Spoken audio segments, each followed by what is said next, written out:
Greetings and welcome to Theology, Geek, Fitness. I'm Jonathan Pritchett. In this video, I'm going to talk about resistance tubes versus resistance bands and which one I like better. Now, I've used both. When the COVID closed down the gyms back in 2020, I started working out at home. I stayed working out at home, and I started with a resistance tube kit from Spry, and I got one of their resistance bands, 41-inch loop band. I think it was the heavy. They sell it for like $15. And that's all I could get my hands on at the time, besides a few other pieces. And I started with the tubes. Unfortunately, all of those resistance tubes snapped on me. But I've never had a resistance band, the 41-inch loop band, snap on me. But the resistance tubes, that kit from Spry, I think it came with 3 levels of resistance. They all snapped on me. It wasn't that great, but I've tried other kinds of resistance tubes since. I have here a company called Fitness Insanity. I don't even think they still exist. In fact, I found this at that Evansville treasure hunt. I bought it for like $3. But it's the same kind that you can see dozens of different companies on Amazon or eBay selling little kits like this, and they're kind of popular now. A lot of people are using them.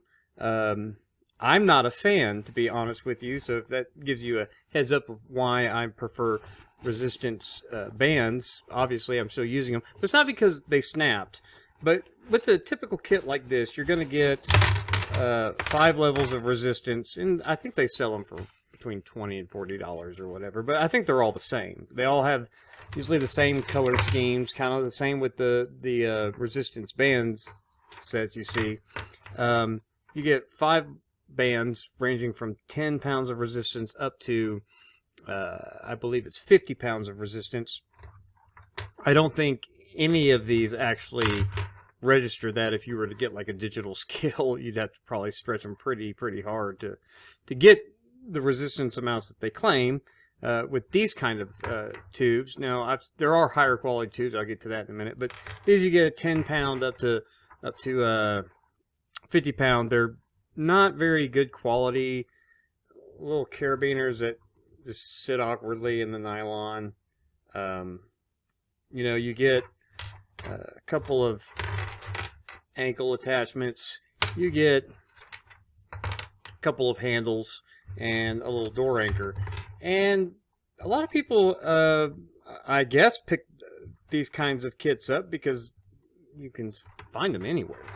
But that's basically what you get. And can you do anything with them? Yeah, sure. I mean, anything that you can use to get mechanical tension and try to get metabolic stress and muscle damage, you're going to be able to get a good workout and build some muscle. I mean, I've been working out with resistance bands, and I'm in pretty good shape at 45. I'll do an obligatory flex for the camera. Whatever. I'm happy with that. If you saw my before picture and see my after pictures and how I've progressed since then, anyone would be happy with that compared to what I look like anyway. So yeah, resistance tubes, they're not all created equal, because I have a bag here that has resistance tubes in it, the kind that you can get from Dick's Sporting Goods, the fitness gear brand. Show you a difference in the quality. Now they are more expensive, surely, but you can see like a difference in quality between like the handles, right? Huge difference there. Door anchor. I think the door anchor is like $6 or whatever, but you get this included in your little kit for the resistance bands. But I mean, it's just everything is higher quality that you get from these kinds of companies. I think GoFit's similar to the fitness gear brand, but here's like the fitness gear ankle strap versus the typical thing that you get. But I think GoFit's a good brand. I have a channel that I watch called Discipline Dave, He'll put the technique in your physique to give him a shameless plug. He loves these resistance tubes. He uses them. He has a great channel, great information on these things. He uses a brand called Toroband, and he recommends those, and they seem to be very high quality, have a lot of resistance. But if you look at like a resistance tube from this company, you can just see there's just a difference. You can't feel the difference in the material, but you can certainly see a difference in the quality, the carabiner. You know, it sits in that really thick nylon. It's got that in there. You know, this is just wrapped in the nylon. This is a flimsy by comparison. I mean, even the really small one, like the 10-pound one, is higher quality. You know, same quality and as like all of theirs are you know, they've got the same size carabiner, all that, same thick stitching. This is just great quality by comparison to what you typically find off of Amazon. Now, the pros about them is that, you know, it's pretty easy to track your progress. So if you're working out with resistance tubes and you're curling with the 50-pound resistance tube, and then you slap a 10 on there, you know that you're going up to 60. It's easy to track. Or if you get something like a higher quality in, like I think the GoFit and the Fitness Gear resistance tubes, they go from 10-pound resistance tube all the way up to a 100-pound resistance tube. So that cuts out a lot of that stacking you'd have to do with like one of those cheaper sets that you get off of Amazon. But it's easy to track your progress by, you know, what tube are you using or which ones are you stacking as opposed to what you were doing. So that's a benefit. A lot of the exercises are the same that you can do with resistance tubes and resistance bands, except I think, you know, there's no real way to do like a deadlift. I've seen people try to do like mimic a deadlift with tubes. They'll step on, like pretend my hands are my feet. They'll step on the band or the tube like this, and then grab and pull up from the center. Kind of janky, I think. Not really the best way to do that. So, but I mean, other than that, a lot of the exercises are the same. So you can do hundreds of exercises with them, right? You can figure out all kinds of things that you can do with them. They come with the handy handles, you know, kind of mimic the feel of a dumbbell, or you can get a bar like this. In fact, I use this bar with my resistance bands because it used to be $19.99, but because of inflation, I see that they're selling them for like $25, $26.99, somewhere in there now. But I used just this bar until I got the bar and the plate that I'm using now for my resistance bands. I use this. I put the band straight on it. I don't do the whole carabiner and run the band through the carabiners. That seems like a waste of time. It's easier to just go directly on the band and watch my video on that. But I used this for a while with my resistance bands, and it worked fine. It's not as high quality as the bar I'm using now. It doesn't have the same feel or the same grip, so I just don't care for this anymore. But I did use this with my tubes as well. I just don't use them that often, and I think that they're okay. But even with all the attachments that come with these things, or, you know, with resistance bands, you often have to buy separately. And there's a whole cottage industry over, you know, buying bars and plates and handles and stuff that has grown up around the 41-inch loop bands. But you don't need any of those. But, you know, I have 111 exercise demonstrations on this channel that don't use any of those things. But I like them. I like to use handles, and I like to use bars and plates and stuff, and they're a lot of fun, and they make it better. It's just an additional cost. But with those, people like the attachments and stuff, you know, and the ankle attachments and and whatever, and you get all of that typically included with your kit. Okay, fine. To me, it's a lot to set up. When you get the higher quality stuff, it's a lot more stuff that you have to drag around with you. It's bulkier, you know.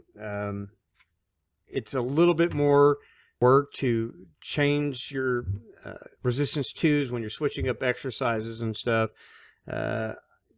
Clipping and unclipping the handles. Now, I mean, none of this is a big deal compared to, like, you know, having to re-rack weights or changing dumbbells and stuff. But to me, I just find getting in and out of different exercises with the tubes much more cumbersome, where I'm faster on the fly. And that may be just because I don't work with them a whole lot.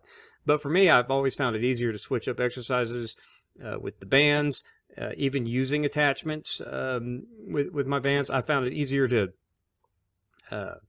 you know, go from one exercise to the next.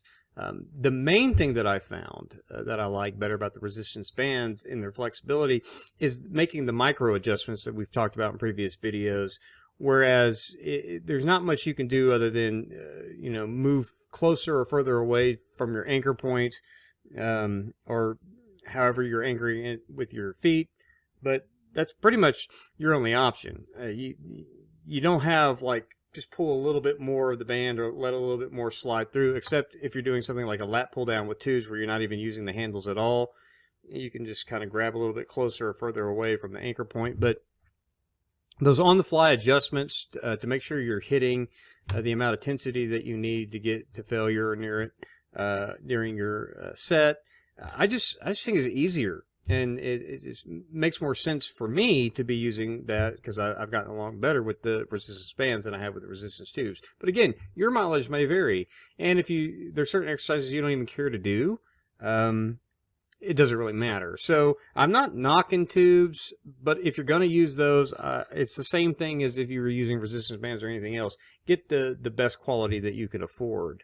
And a lot of those are not very high quality that you can find on Amazon. So that's my recommendation. I personally don't use them much, and I love using the resistance bands. They're easier to carry. They're easier to get in and out of exercises, easier to set up, not having to carry so much stuff with you, unhooking and hooking things.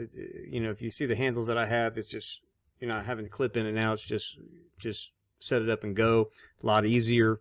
So for me personally, that, I guess, with the higher end set going from 10 pounds to 100 pounds, if you were to stack all of those bands together, it gives you 550 pounds of resistance. Not that anyone in the world should ever try to do that. I mean, if you're wanting to squat or deadlift 500 pounds or whatever, go lift weights, right? I mean, go become a power lifter. Don't try to be a power lifter with bands. So, but you can get about as much as that with resistance, stacking all 5 of your resistance bands, 41-inch loop bands. So you can get pretty close to that anyway.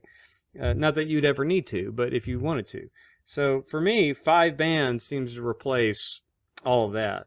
And I love the Undersun band, probably my favorite. Plus, they now come standard with that anywhere anchor, so you don't just need a door. You can use the Undersun anchor as a door anchor or an anchor anywhere out, because it's got a strap attached to it that you can just go wrap around trees or poles or whatever you can find in the environment. So that's a plus too. Now you can do a lot of unanchored exercises with these, but the unanchored exercises is another plus with the resistance bands over the resistance tubes, because while there are a lot of unanchored exercises you could do with resistance tubes, they're not nearly as good as and effective because of all those different ways that you can make the micro adjustments to do the exercises. So if you're doing unanchored rows or curls or you know, chest exercises with resistance tubes is a lot harder because they're longer. They're about 48 inches instead of 41 inches.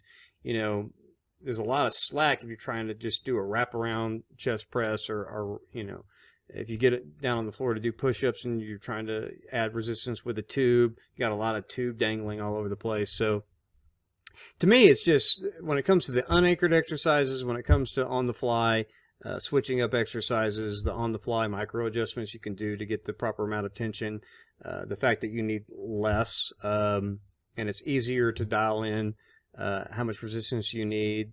When you're stacking bands, it's a lot cleaner than stacking these tubes and clipping on more carabiners to the handle. All of that to me makes using resistance tubes nowhere close to what I can get out of a workout using the resistance bands. Just my opinion. I'm sure other people who are big fans of resistance tubes have gotten, really effective at how they use them and all of that. I'm sure that they'll differ. That's why I recommend watching channels like Discipline Dave again.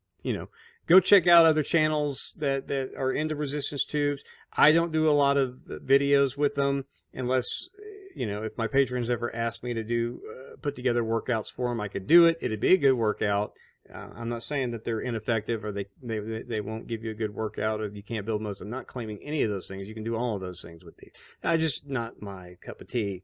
But I would make some videos on that if my patrons asked me to. Speaking of which, if you wanted to support the channel, you can become a patron by going to patreon.com/theologygeekfitness and signing up. $1 gets you in the door, but if you want to give more to support the channel, I'd appreciate that. And I'll just end it here with those final comments. So yeah, if you liked the video, click the like button. If you didn't like it, click the dislike button. No one will ever know anymore, which I think is weird, but whatever. Subscribe to the channel if you haven't, and stay tuned for more videos, and I'll see you in the next one. Talk to you later. God bless.